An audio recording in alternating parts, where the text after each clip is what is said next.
Hello everyone, thanks for joining us. Welcome to another EUROCONTROL Aviation StraightTalk Live. I'm Andrew Charlton, thanks for being with us. I hope that you find the upcoming conversation we're having today to be as interesting as I'm sure I will find it, because it's an area I don't know dreadfully well, which is to say the area of engine manufacturing, rather than some of the more usual parts of perfectly usual, but some of the more better examined parts of the aviation industry. And today we're talking to Mr. John Slattery, who is the CEO at GE Engines. And of course, GE is in turn a joint venture partner with Safran in CFM. Something like 70% of the world's engines are powered by GE, and so it should be an absolutely fascinating conversation. But as ever on Straight Talk, before we talk to John, I'm going to ask Mr. Eamonn Brennan, the Director General of EUROCONTROL, if he'd be so kind as to bring us up to date with the latest figures and statistics. Eamonn, over to you. Good afternoon from Brussels and welcome to another Straight Talk Live. It's great today to have John Slattery, the President and CEO of GE Aviation, and Andrew and him will have an exciting interview over the next half an hour or so. I hope you enjoy it. What's really interesting about today is when you look at every aircraft, you see 2, sometimes 4, sometimes 6, sometimes 8 very important things called engines. And here we're looking at the future of propulsion, and I'm sure that John and Andrew will go through this in detail. But we haven't focused on this before in Straight Talk, and I'm really interested to see the feedback from John and how this works out today. So before we actually start that, let's just have a look at how things have started to move as we start going towards the summer. So first of all, it's important to look at the last 2 weeks. The trend generally has been up. And I'm really excited to say that, we've now reached 49% of 2019 traffic levels, having come a long way over the last number of weeks. So the summer is starting here in Europe. Things are starting to get better. So how are the airlines doing? Well, let's have a look at the largest European airlines. Ryanair has resumed its position as the largest airline, putting a large number of flights on. They operated 1,359 flights, which is basically 53% of their schedule before. This is followed by Turkish. Interestingly, you now see the other low-cost Vueling coming in, and of course Wizz coming in, and quite a good resumption by Air France and a much more conservative policy by Lufthansa generally. The airlines have also started to bring aircraft back into service. If you look at the start of the pandemic there, you can see, for instance, at one stage there was 7,000 aircraft that were parked. This was very interesting. And each month this is declining. We're seeing about 700 or 800 aircraft a month coming back into service in Europe. And this is really good for the network. So what's the summer look like? Okay, first of all, last week, we had about 55% of our 2019 schedule. And our anticipation is that by the end of July, we will be up to about 70% of our 2019 schedule in Europe. And this is good. We continue to be pessimistic about long haul to Asia, which we see again as November, realistically, the North Atlantic towards the end of July or August. And we're very pleased to see that things are starting to move generally and in a positive direction in Europe. The whole situation internationally is also interesting to look at. Domestically, and here in Europe, I'm talking about travel within the Europe region. We're 54% down, but again, the long haul is very tricky. Contrast that with the United States. Here you see domestic traffic is at a 19% reduction. So really, they're starting to approach pre-pandemic levels, the same in China and to an extent in the Middle East. But you can see the big constant factor is the uncertainty about long-haul travel. And we're even looking at, long-haul travel to Australia being Q1 of next year. The big issue for this summer is with the resumption of traffic, what happens at the airports and how do passengers cope? We've got social distancing still with us, and this is a really significant problem. And when you look at the effect of social distancing, it means that you need an additional 50% space at check-in, at security, at boarding gates. So basically, you need to go to the airport about 90 minutes ahead of when you would normally have gone to the airport. And this is really different. And we've carried out this research with ACI. So it's something to be aware of for the summer months ahead. The big game in town continues to be vaccines, and here we're seeing fully vaccines share rolled out. We were disappointed over the last number of weeks with the UK-Portugal situation, but hopefully we will see more states in Europe going onto the green list each week as it's been published, more reliability and acceptance of the COVID-19 vaccine certificate throughout Europe. This is really key to our recovery in Europe. But remember, there's also exciting things other than COVID on the horizon. Commercial supersonic transportation is back. We saw the announcement by United Airlines on what they called the boom overture, firm looking at options for a supersonic jet, operating on 100% sustainable aviation fuels to be operational on 2029. It's a bit optimistic in my view, but it just shows you supersonic travel has most certainly not gone away, and this of course affords great opportunities to engine manufacturers. It's a huge marketplace. Sometimes in aviation, we only look at the aircraft, but powering each aircraft are engines. And this is a significant part of the purchase order of any airline. And that's why it's important to look at it and how it goes for the future. And today, with John and Andrew, we're going to look at how we're actually moving on in this way. Remember that the big discussion for engines at the moment is reducing emissions. Sustainable aviation fuels can reduce carbon by 80%, but we also have hydrogen aircraft, we also have electrification, we have hybrid wings, various designs, all designed to make aviation much more sustainable in the years ahead. And I believe that we can do so.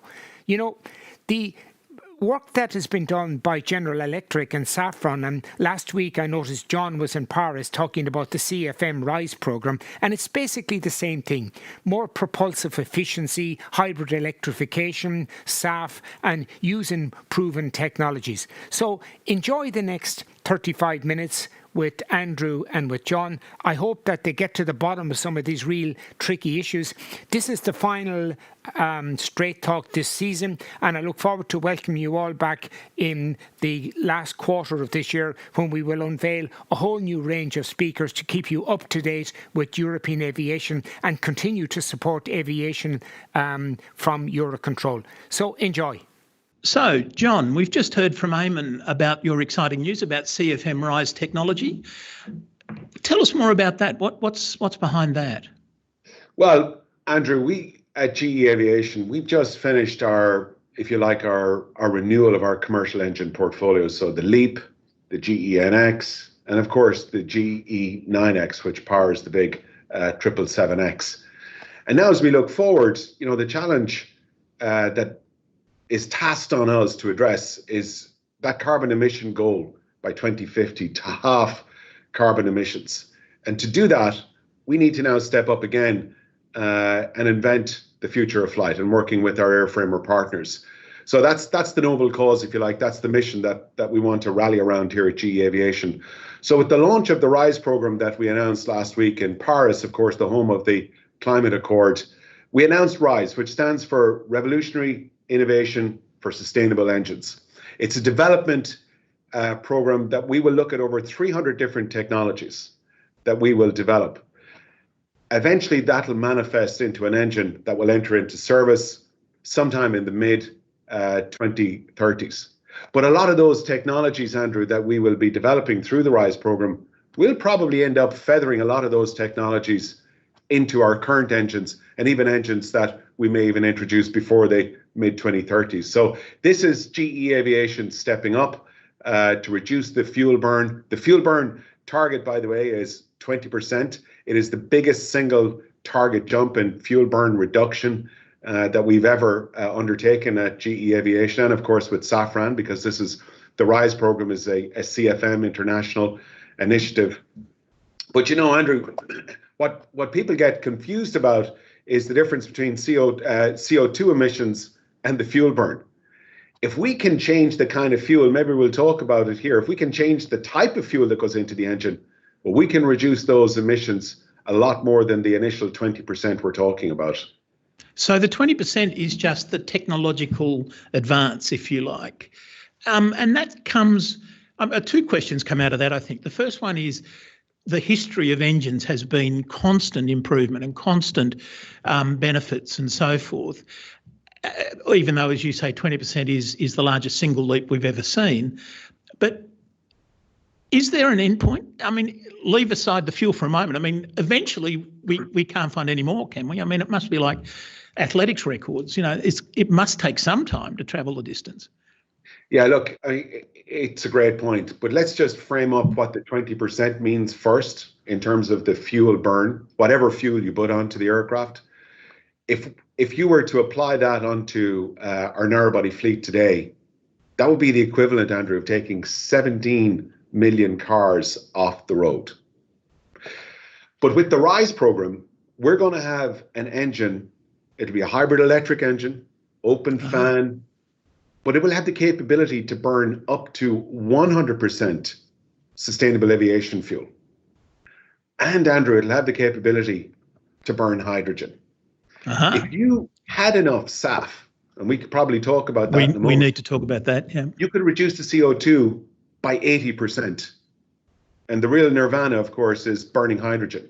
If you got to burning green hydrogen, you'd be reducing your CO2 emissions by 100%. And then I read the other day, then your emission there is water, which you could then recycle inside the aeroplane. That's correct. Yeah, because apparently water at high altitudes isn't real good anyway. But if we can recycle it back inside the aeroplane, then that is nirvana, isn't it? That's almost perpetual motion. Almost perpetual motion. And look, a lot of work to go from here to industrializing a hydrogen burning engine. But the actual physics, the science from the engine's perspective of burning hydrogen, that's very doable. We can see a clear technology path to doing that. And in fact, in our gas power business, we have over 4 million hours of learning around burning hydrogen already. Wow. In our turbines. But we got a lot of work to do there, Andrew, with we're going to need policymakers and governments to come together. The whole eco-structure needs to come together for hydrogen to make it viable, but also for sustainable aviation fuels. That's clearly the first step to meaningfully reduce our carbon emissions. I'm interested that you've twice now mentioned that this, if we work hard enough and if we're good, this engine the RISE engine, boys up in acronyms must have had a great time getting RISE to work too, by the way. We'll get it to burning 100% SAFs. Yeah. I had been under the impression that given that SAFs are simply a drop-in, that was always part of the game. But is there something extra to only have SAFs? Is that something different for the engines? So right now, today, with every engine that we produce at GE Aviation, and indeed Safran with the CFM, but even our wide-body engines, the NX and the 9X, they are all certified to operate with a blend of up to 50% SAF today. And Andrew, that's with no hardware modification whatsoever on the engine. Right now, we're working with regulators around the world to define what the standard is, the definition and the standard of what defines 100% SAF. When we get to agreeing that standard, there will be some small hardware modifications required on the engine, but actually nothing meaningful. Some works with the tubes and the ducts. The viscosity of SAF is different to the properties of kerosene, K1. So, but very doable. The big issue is getting availability of SAF. I mean, right now, the airlines around the world, I think it's something like 0.1%. I think it's less than that, but yeah. And if Carsten Spohr or Ben Smith were to fly SAF on Lufthansa or the Air France KLM fleet, they would burn the world's SAF in one day. So the challenge on us, the challenge on us is to create a stable demand so that industry can rally around and create the availability of SAF so that airlines can then get it at a more economical price and can get it at the airports in a user-friendly fashion. You don't think that demand's already there? The demand, I mean, it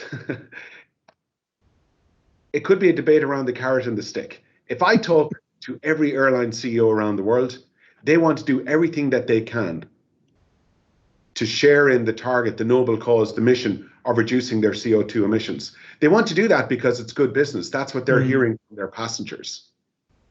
So the hurdle that they have to get over is, number one, the economics of SAF. It's expensive today because the supply is limited. But the demand is there. Now, we do need an eco-structure to make it more user-friendly, to get SAF to the airports, to actually generate SAF, to distill and refine SAF. We feel comfortable that it is all doable. Certainly, the refining part of it is very doable. Frankly, with the current footprint of refineries that are out there today refining oil, can very easily move over to SAF. But Andrew, what's missing in the middle, and my reference earlier to the carrot and the stick, I know the airlines want to do it because they want to serve their customers, and the customers want to do it today, and increasingly we want to do it in the future. But the regulators, the policymakers, they may need to play a role here. And as they look around, encouraging incentives to help people generate SAF, and their SAF can come from a multitude of sources, including synthetic SAFs.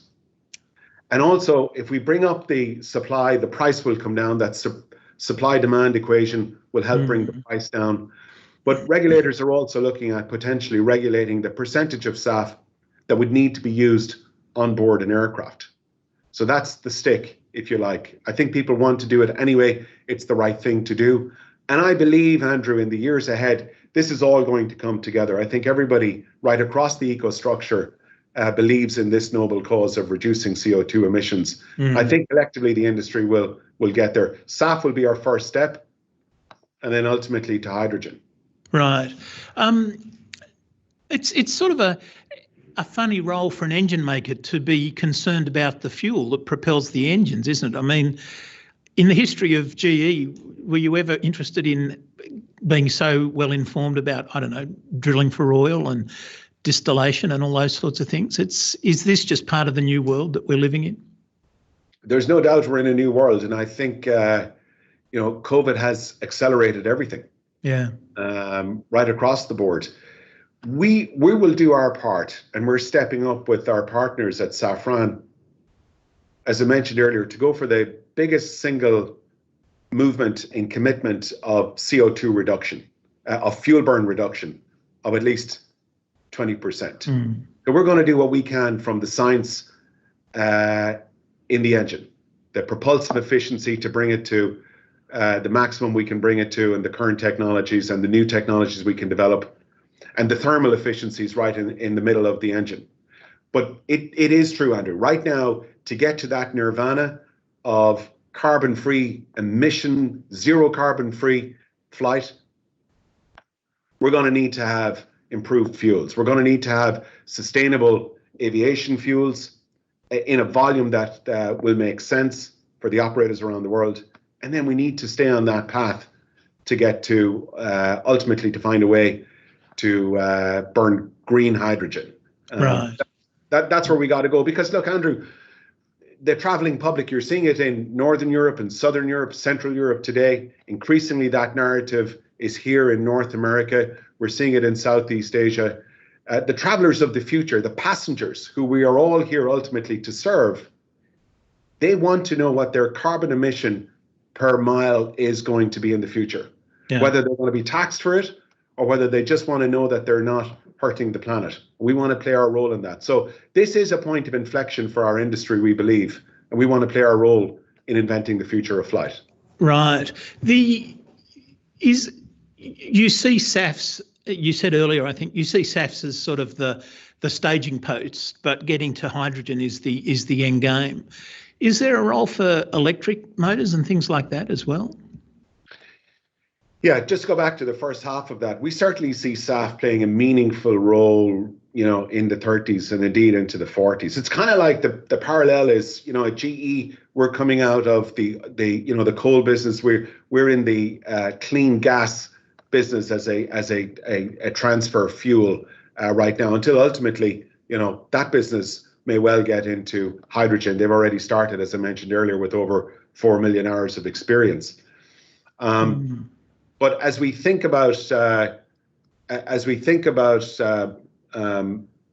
SAF and hydrogen, we have to have a path to get to hydrogen. I think SAF will prove the bridge. That bridge may last for 15 or 20 years, but the engine will be enabled. The engine will be enabled to burn hydrogen, and to your point, Andrew, it will be a hybrid electric engine. So we will have a full hybrid electric capability on the engine that will mature from the RISE technology development program. Right. Well, I mean, just as well, really, given that you've got electric in your name, it'd be heartbroken if there wasn't something electric about it. Before we move on, and there's lots still to talk about, but I'm really fascinated that before you were at GE, of course, you were at Bombardier. No, you weren't. I beg your pardon. You were at Embraer. Whoops, that was Freudian, wasn't it? You were at Embraer. I'll get it if it kills me. That's right. And the manufacturing industry is incredibly competitive and incredibly, aggressive, if you like. But yet, over on the engine side of the house, you've got a joint venture with one of your competitors. What difference do you see between engine manufacturer on the one hand and the mainframe manufacturer on the other? So, at Embraer, and generally on the airframe side, the focus is on, building the best new aircraft you can and delivering them to the customers. Of course, we share that philosophy here at the new installed technology side on the engines. However, a huge part of our backlog, which is over $250 billion today at GE Aviation, wow. a huge part of that is our services business. So we're literally tied into serving our customers in many instances for decades to come. So it's not just about delivering that new engine with the new aircraft on day one. Our business is very much tied to servicing and supporting the airlines as those engines come up for shop visits and doing those turnaround times very quickly, supporting our open architecture, our open source platforms that we have around the world. We have many MROs around the world that independently support the overhaul of the GE engines and, of course, the CFM. But that's the single biggest difference between my experience as almost 10 years as an airframer and now on the engine side. Do you find on the engine side you spend more time talking to the mainframers on whose wings you're going to stick the engines, or to the customers, the airlines themselves? In the first instance, when you're developing new technologies, you then think about your customers as the airframers. Those are truly our partners as we together invent the future of flight. So constant engagement to ensure that the collective of the airframe and the engine integration generates the best possible operating economics and operating performance for the airlines. As you go through the cadence of entering into service, then a new aircraft with the new engine combination, then you're focused on engaging with the airlines, and that becomes a major focus. But in reality, in my seat, I probably spent, a third of my time, maybe even a half of my time, talking to the airframers, and the balance talking to the airline operators around the world. If you just think about those two customers, the lessors, a very big constituent, of course, that a lot are headquartered in Europe and in my beloved Ireland, play a key part of our eco-structure as well. So I spend a lot of time, engaging and listening to our customers. So, we're listening to our MRO partners around the world. We're listening to the lessors who are providing the liquidity, the aerospace banks who are providing the liquidity. But ultimately, it's the operator. And indeed, the passenger. Increasingly, we like to hear what the passengers are thinking about. When we think about the RISE technology program and the innovations where we want to push the boundaries to really go after that nirvana of zero emissions, that drive, that commitment, that's coming actually from the true customer at the end of the day, who is the passenger. So you're listening to everybody right across the ecosystem. And what's interesting now, Andrew, is as we think about the fuels, the sustainable aviation fuels, and as you think about hydrogen, we're even broadening the aperture of those counterparts that we're talking to, that we're engaging with, that we're listening to, trying to, ensure that we're part of the narrative and that we're there ultimately to serve our airframer partners and, of course, our airline customers right around the world. Right. You mentioned Ireland. Is there something in Guinness that makes the Irish the world's leading aviation staff providing shop? Is there what's the? Well, I think that question could be just as well posed to the Director General. Well, indeed, he's but one of the many Irish folk I have interviewed in Straight Talks. Or his right hand, Donald, who we had the opportunity to spend a little time with earlier. I guess it goes back to Ireland is an island nation. The Irish love to travel. We had, if you go back to the 70s, of course, Dr. Tony Ryan, who came out of Aer Lingus, a lot of people don't know that. Indeed. And started trying to place some excess 747s and spawned what has become a, just an amazing eco-structure. I think the Irish headquartered leasing companies, own a massive percentage of the world's leased fleet today, are headquartered there. But also Ryanair, Aer Lingus, but in the earlier days, the Aer Lingus management team had a philosophy of going out and supporting other management teams in the Middle East and in Africa, and that just kind of got us out there. So we're travelers. We like to be on the road. We like to be with people, telling our stories and listening, having a little fun. And, being an island nation, travel was in an airplane was just the best possible way. I'm super proud. We were talking before we came on air about, Alan Joyce all the way down in Sydney in Australia. And, I'm super proud of all of the airlines that have some lineage back to Ireland. And it goes way beyond just, of course, Ryanair and Aer Lingus. But I'm part to be proud of the broader ecosystem. Were you part of Aer Lingus, if you don't mind me asking? No, I wasn't. Unfortunately not. It's the only part of the eco-structure I haven't actually participated in yet. So I've been an aircraft lessor, an aerospace banker, an airframe manufacturer, an engine manufacturer. But I can tell you, Andrew, I have real awe, when I get with our airline customers, because they take the risk every single day. The black swans show up for our airline customers every single day.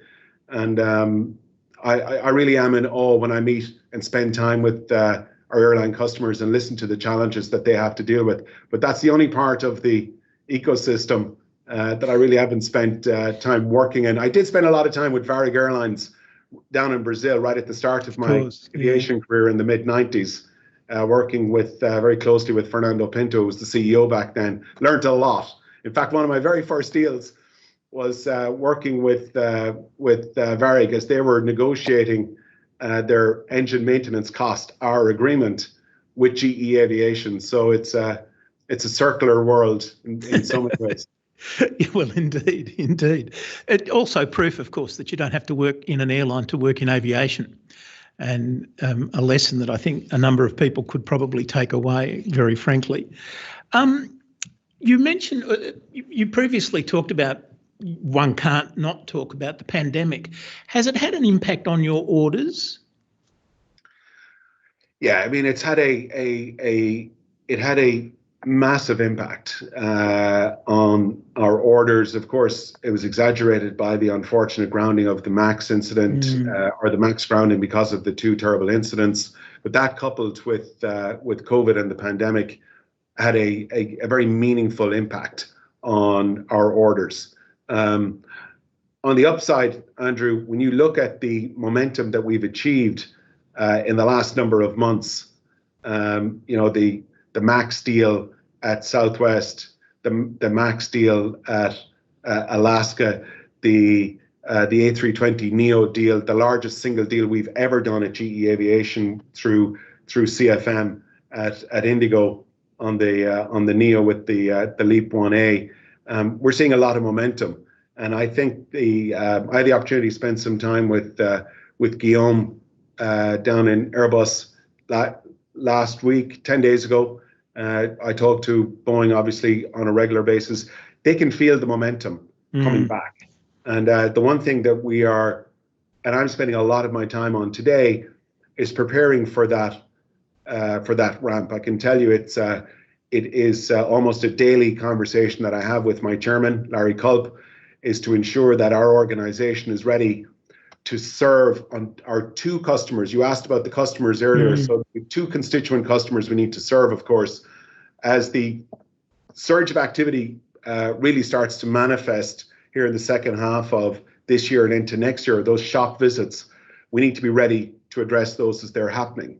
And then, of course, as the ramp up of new aircraft has been signaled by both Boeing and Airbus, we need to be ready to work with those customers for the new installs. We did take out a serious and very painful actions to take out a serious percentage of our workforce. But Andrew, we did that when we were going through those decisions, very mindful of the need to be ready for the inevitable surge when it materializes. And as I travel around the US, we see the capacity that's now back in the United States. You see the capacity that's back in the Chinese market, almost at pre-COVID levels. The United States is approaching, the high 80s relative to pre-COVID levels. Europe, of course, is still 50% down. But Andrew, you'll know firsthand, that's a massive improvement just in the last 4 to 6 weeks. So it's coming. People want to travel.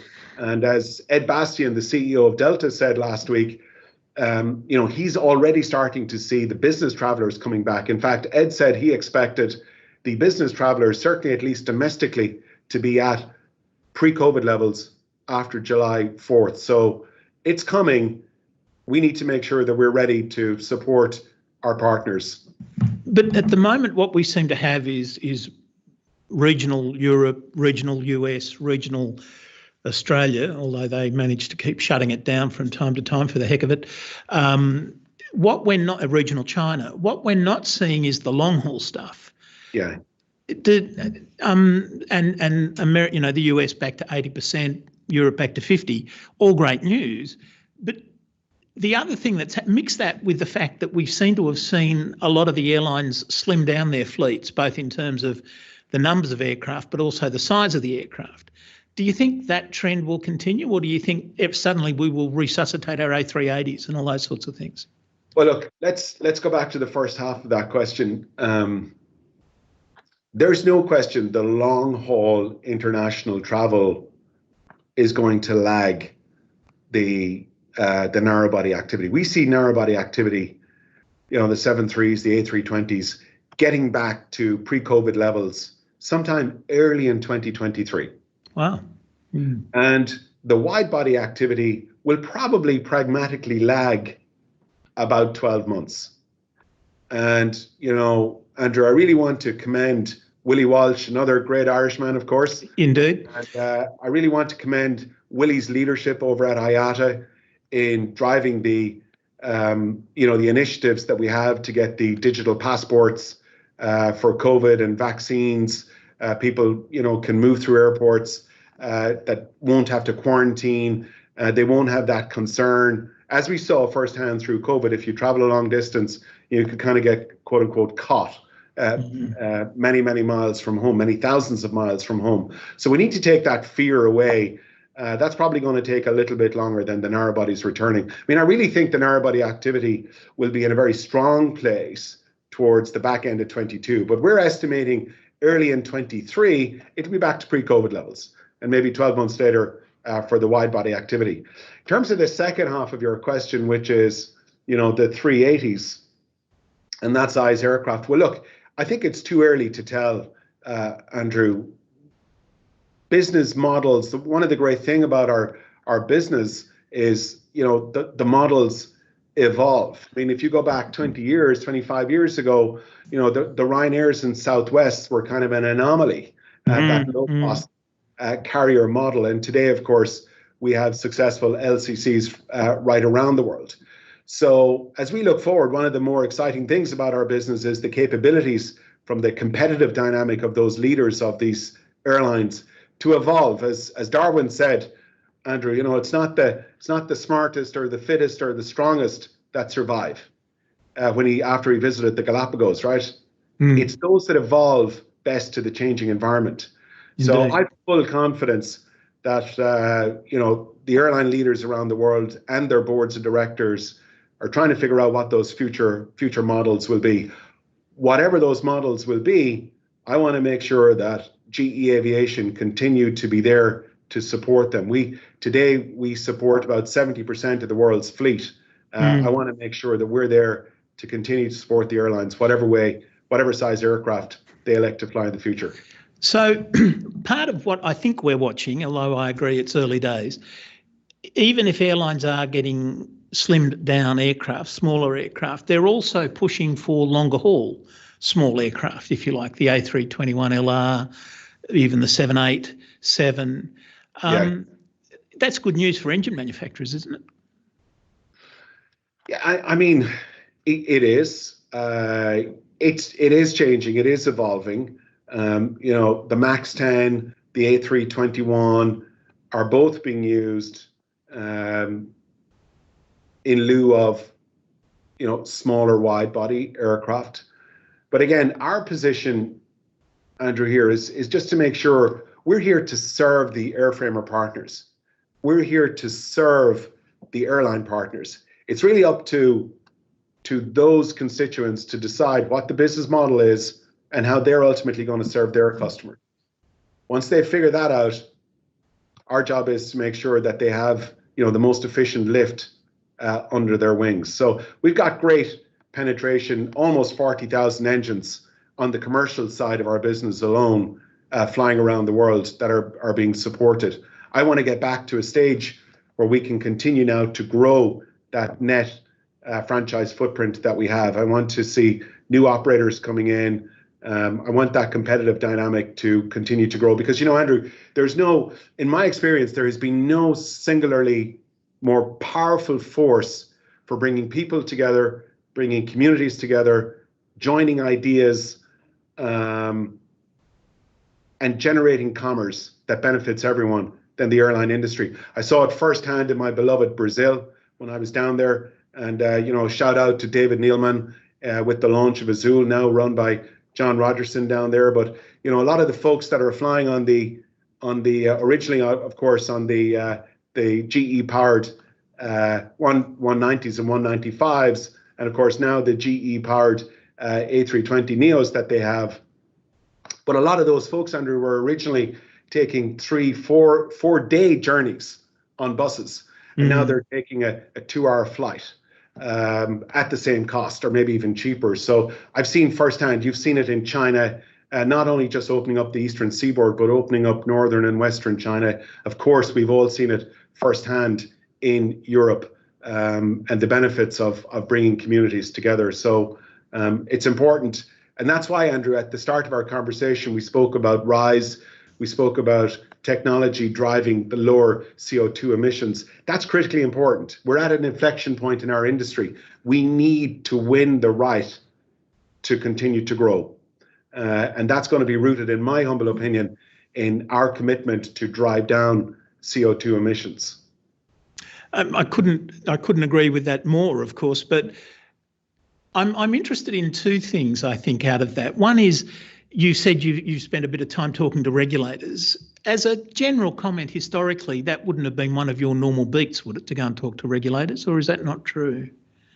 No, it would have been certainly at Embraer as we're certifying new aircraft. I was there for the writing of the business case for the E2. So I brought that through the process of the business case right through to certification and entry into service. So we're fully engaged, and we entered that into service with the Brazilian authority and of course the FAA and EASA. So all three authorities on one day. And as we're entering the aircraft into new jurisdictions around the world, whether it's getting certification with CAAC in China or other authorities, so fully engaged with the regulators, and that's a good place to be fully aligned, very transparent, so it is something that I did in my world at Embraer. Not so much before that. In the aerospace leasing and the aerospace banking side, but certainly as an airframer and definitely now as an engine manufacturer, very close with the FAA and supportive, of course, of Boeing in their engagements, but also our own bilateral engagements with the FAA and EASA, of course. But the FAA and EASA is, if you like, on the safety side and the certification side, whereas certainly in Europe, the SAFs thing is being run through the European Commission itself. Not that EASA isn't, but you know what I mean. And it's very much a political game as to the mandate and how quickly and what sort of numbers. I mean, you're less familiar with the halls of the Department of Transport as you are with the FAA, I guess is the point I'm trying to make. Is that true? Not as true as you frame it out. Certainly, since I've joined GE Aviation, I have regular engagements with members of the Commission, speaking exactly about our commitment to sustainable aviation fuels. Of course, Andrew, we have a big footprint in Europe as well. Oh, yeah. With Avio Aero, our additive business. So we many thousands of engineers right across Europe, not only in Italy, but right across Europe. So we're fully engaged, and I speak regularly with members of the Commission as we explain to the Commission our commitment to sustainable aviation fuel and to the clean initiatives that the EU has been certainly a unique global driver of. I also had that same conversation with the regulatory authorities here in the United States, as they also are committed to driving the a clean initiative here in the US. So it's definitely part of the day job. Oh, okay. I beg your pardon. My second sort of weird question at one level is, as we move to electric motor cars, Tesla literally came out of nowhere. And at one level, it seems Tesla had an easier job than the other car manufacturers because all it had to do was put wheels on a computer, whereas the other car manufacturers had to put a computer inside their car. Is there another Tesla out there in the engine area, do you think, that's could? I realise that's a stupid question. Do you predict something unpredictable? But we've got to remember, John, coming from Australia, I don't think black swans are unusual at all. Yeah. There may well be. Another Tesla out there. I've come from an environment, and I'm now at an environment where, we encourage competition. And, when we announced the RISE program, I think it was Tim Heifer over at Reuters asked, hey, what do you think the view of Rolls-Royce and Pratt & Whitney is around the announcements that you're making today? And I went ahead and said, look, we welcome competition, and I would encourage Rolls-Royce and Pratt & Whitney, bring their best technologies to the table and let's compete, because ultimately our customers will be the winners and the planet will be a winner. And by the way, a couple of days later, Warren East did come out and say that they wanted to compete on that front. And we welcome that competition, because competition forces us to listen and pay more attention, to be more humble, to be better at our processes of even production and really drive those lean processes that we have across our organization. But there may well be somebody out there that's coming up with something that we haven't thought about today. And, we would encourage those that have ideas to come and share them with us. We have our Global Resource Centre at GE. I think it's roughly 750 PhDs all working together, trying to figure out the future. And as Thomas Edison once said, he said his job, the founder of GE, his job was to listen to what people want and then go and invent it. So I would encourage, folks that have ideas and they want the industrialization capabilities and the innovation DNA that we have at GE to work with them and develop new technologies. So I'm very encouraging of people that have ideas to come and engage with us. If they don't want to come and engage with us and want to compete with us, it'll just force us to get better. So is there another Tesla out there? Is there another new type of engine out there? There may well be. But when it comes to open fan architecture, when it comes to hybrid electric, when it comes to the innovations that we have on materials, on that the core, those thermal efficiencies that we're driving, when it comes to our track record on delivering that and doing it safely, and we think about SQDC here at GE Aviation, right across GE, actually under Larry's leadership, that stands for safety, quality, delivery, and cost, and they're in that order. Safety is number one, so always delivering with safety at the forefront of your mind. Over 37,000 engines on the commercial side, and and not dissimilar, maybe a little smaller number on the military side. So doing that safely and bringing our passengers home every day, that's our mandate. So we're committed. We're committed to innovation. We have been for over 100 years.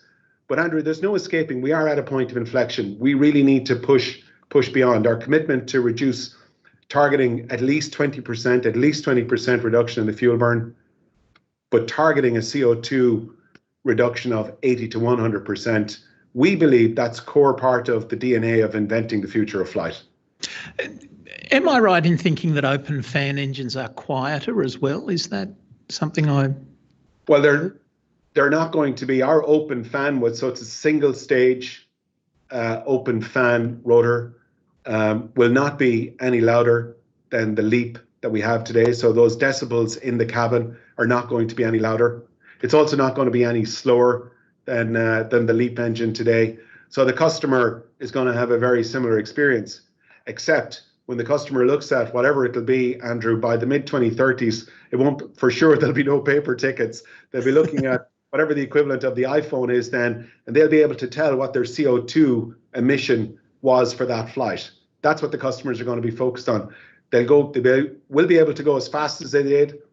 It won't be any louder in the cabin, but the CO2 emission is going to be a fraction of what it is today. I think that's what the customers are going to be focused on. So what about supersonic? You've talked about faster. Do you think there's anything? There's a lot of talk about supersonic at the moment. Is there any future in that? Look, again, time will tell. We're flying our engines at Mach 0.8, Mach 0.82, almost at the speed of sound. Obviously, you have a choice that's out there for entry into service sometime, I guess, next decade as well. But our focus right now is that, if you want to be good, you want to focus on, what's the niche that you're on. Our niche is focusing on, the larger commercial aircraft that are going to fly, with 100 passengers all the way up to, the 777X or beyond in the future. That's going to be our focus. So it's for others really to comment on whether the supersonics will have a real business case. And at the end of the day, Andrew, for us and for me, when I'm bringing forward an initiative, I have to bring it to the chairman and the board and present the business case, the economics around the long-term return for our shareholders. So I did listen to one of the recent casts that you had when you asked Willie Walsh that same question. So yes, he was fairly categorical, wasn't he? but look, time will tell. But our focus right now will be on the RISE program. Our focus will be on the successful entry into service of the 9X. Our focus is on supporting that re-entry into service of the MAX. Our focus is on supporting the NX, and of course that huge incumbent CFM56 fleet that we have right around the world, in addition to our military business. So we've a lot to take care of already with what we have on our plate. Indeed, and that's a perfect segue to my final question, which I ask all of our guests, which is, what more do you think EUROCONTROL can do to help facilitate aviation? It's a great question. I think the first thing I would do here is applaud Eamonn Brennan's leadership at EUROCONTROL. I mean, it's at times of crisis that real leaders stand up. And Eamonn has been a stalwart that people have looked to as we've gone through this crisis. Eamonn's embracing his philosophy of embracing transparency and communication, an example of which we're doing right now. Constant communication with these customers, sharing with people transparently what's going on with the daily departures for every region, working with all the OEMs and other constituent members in the ecostructure to share their forecasts of where they're seeing the recovery, because we all need to plan and plan our capital according to how we see the return of the market. And of course, Eamonn's ability and EUROCONTROL's ability to work closely with the Commission, share with the Commission and encourage the Commission on the journey the Commission is already on, which is on sustainability. So I applaud EUROCONTROL. I congratulate my friend Eamonn Brennan again for the amazing work he and his team and Donal, his right hand. We're lucky to have an organisation in Europe as robust as EUROCONTROL. Well, thanks very much, John. Ladies and gentlemen, I'm sure you found that as interesting as I did. I have to confess, I know perhaps less about engines than some other parts of the industry, and I found that absolutely fantastic. So all I can do, John, on behalf of everyone, I'm sure, is say thank you to you again. And I look forward to seeing everyone else again very soon. Thanks very much.